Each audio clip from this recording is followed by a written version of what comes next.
फूलों से सजे हुए गमले, फूलों की मनहर सुगंध और बालकनी में बेत की झूलने वाली कुर्सी पर झक सफ़ेद कुर्ता पायजामा बैठा सुशांत आज की ताज़ा खबरों की अदरक वाली गर्म चाय की चुस्कियों के साथ आनंद ले रहा था।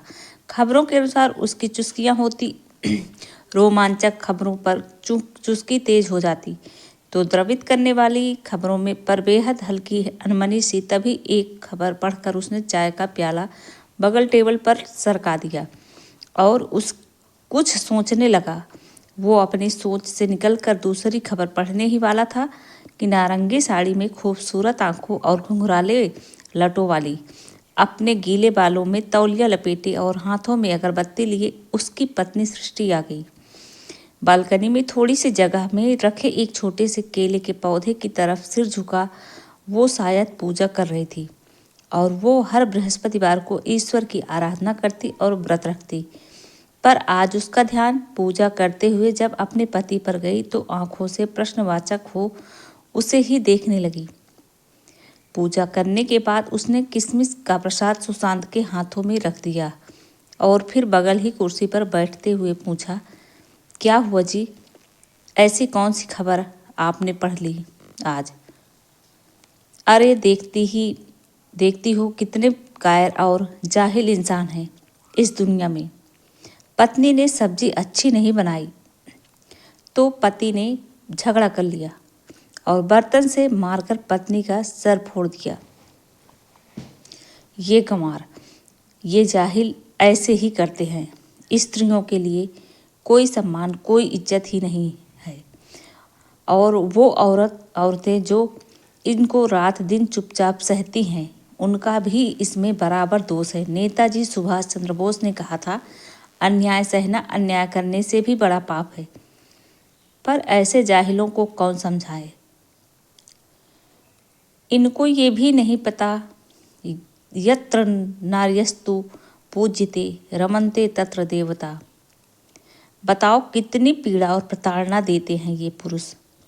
शारीरिक और मानसिक दोनों तरीके से बेचारी औरतों को तोड़कर रख देते हैं। सृष्टि भी पति के इन विचारों से सहमत थी और साथ ही उसे इस बात पर स्वयं को गर्वित और सौभाग्यशाली महसूस कर रही थी कि उसे इतनी अच्छी सोच का पति मिला है जो रहन सहन से ही नहीं बल्कि आचरण से भी कुलीन है। वो और कुछ समय सोच पाती तभी सुशांत ने उससे कहा, सुनो, मैं नहाने जा रहा हूँ, तुम ब्रेकफास्ट रेडी कर दो, आज थोड़ा जल्दी निकलूँगा। और पत्नी के माथे को चूमते पुचकारते वॉशरूम की तरफ चला गया। सृष्टि भी पेपर की हेडलाइन को देख रही थी कि पास ही पड़े सुशांत के फ़ोन की स्क्रीन पर मैसेज का कोई नोटिफिकेशन आया। वह इसे रूटीन मॉर्निंग मैसेज समझकर किचन में जाती और उससे पहले ही 5-7 मैसेज घनघनाने लगे। वैसे तो सृष्टि कभी सुशांत का मोबाइल नहीं देखती, न उसके किसी काम में दखल देती, पर आज वह इन मैसेजों के बहाने से ही सुशांत के मोबाइल को देखने लगी। एक बार के मैसेज देखे और स्क्रीन स्लाइड करने लगी और फ़ोन में कई एक सोशल साइट देख वो थोड़ा असहज हो गई और विचारमग्न भी कि सुशांत कब से इतना सोशल हो गया। मुझसे तो कम ही बात करते हैं, अक्सर काम की वजह से थके ही होते हैं, फिर इनको इन सब की क्या ज़रूरत। जिज्ञासावश वह व्हाट्सएप टटोलने लगी, जिससे कई फालतू चैट थी जो उसके जैसी स्वाभिमानी और धर्मपरायण स्त्री के लिए जरा भी सहनीय न थी। वह जल्दी जल्दी सुशांत के मोबाइल को खंगाल लेना चाहती थी, तभी सुशांत तैयार होकर आ गया। अरे तुम अभी यहीं हो, मेरा ब्रेकफास्ट नहीं बनाया? And hello, how dare you to touch my mobile, give it to me. नहीं, सुशांत गुस्से में तमतमा उठा और दांत पीस कर बोला, give it to me, otherwise नहीं नहीं दूंगी और तुम्हारी माँ को भी सब बताऊंगी।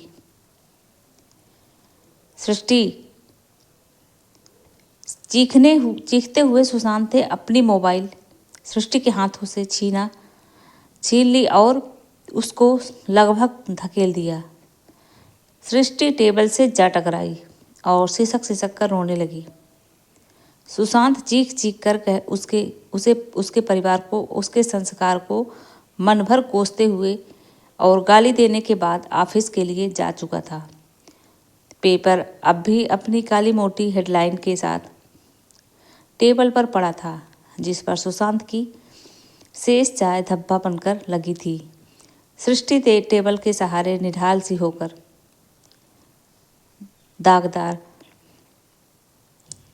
हेडलाइन को ही एकटक देखे जा रही थी और उसके कानों में सुशांत की बातें गूंज रही थी।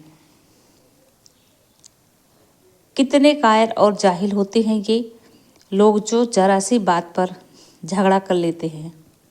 नेताजी सुभाष चंद्र बोस ने कहा है, अन्याय सहना अन्याय करने से भी बड़ा पाप है। यत्र नार्यस्तु। सृष्टि के सरदर्द से फटा जा रहा था और सुशांत की एक एक गालियां जो उसने उसको और उसके परिवार को दी थी, सब कील की तरह उसके दिमाग पे चुभ रही थी। उसके आंसू उसकी कोरों से ढुरक रहे थे और शायद वो अखबार की उस औरत को यह जताना चाह रहे थे कि तुम्हारी चोटों के निशान ने तो तुम्हारे दोषी को समाज में नंगा कर दिया, पर मेरे ये घाव जो हृदय तल को समय समय पर अपनी शब्दबाणों से भेदित करेंगे, उनका क्या? मैं अपने अपराधी को कैसे जग के सामने दिखाऊंगी? उसके शब्द जो तीर की बनकर मेरी आत्मा को छलनी करेंगे, उन घावों को कैसे किसे दिखाऊंगी?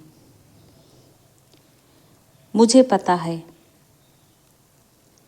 हर स्त्री प्रताड़ित है, कहीं ओहदे से, कहीं गुरूर से, कहीं जिम्मेदारियों से, कहीं धर्म संस्कार की आड़ से, कहीं कपड़ों से, कहीं नजरियों से। कुलीन हो या मलिन, किसी न किसी रूप में वह प्रताड़ित ही है, कहीं शारीरिक तो कहीं मानसिक। तो दोस्तों, यह स्टोरी आपको कैसी लगी कमेंट करके ज़रूर बताइएगा। वीडियो पसंद आएगी तो लाइक कीजिएगा, शेयर कीजिएगा, चैनल को सब्सक्राइब जरूर कर दीजिएगा और बेल आइकन घंटी प्रेस कर दीजिएगा, जिससे वीडियो का नोटिफिकेशन आप सभी लोगों तक जरूर पहुँचे और अच्छी अच्छी कहानियाँ लेकर आप लोगों के सामने आते रहेंगे।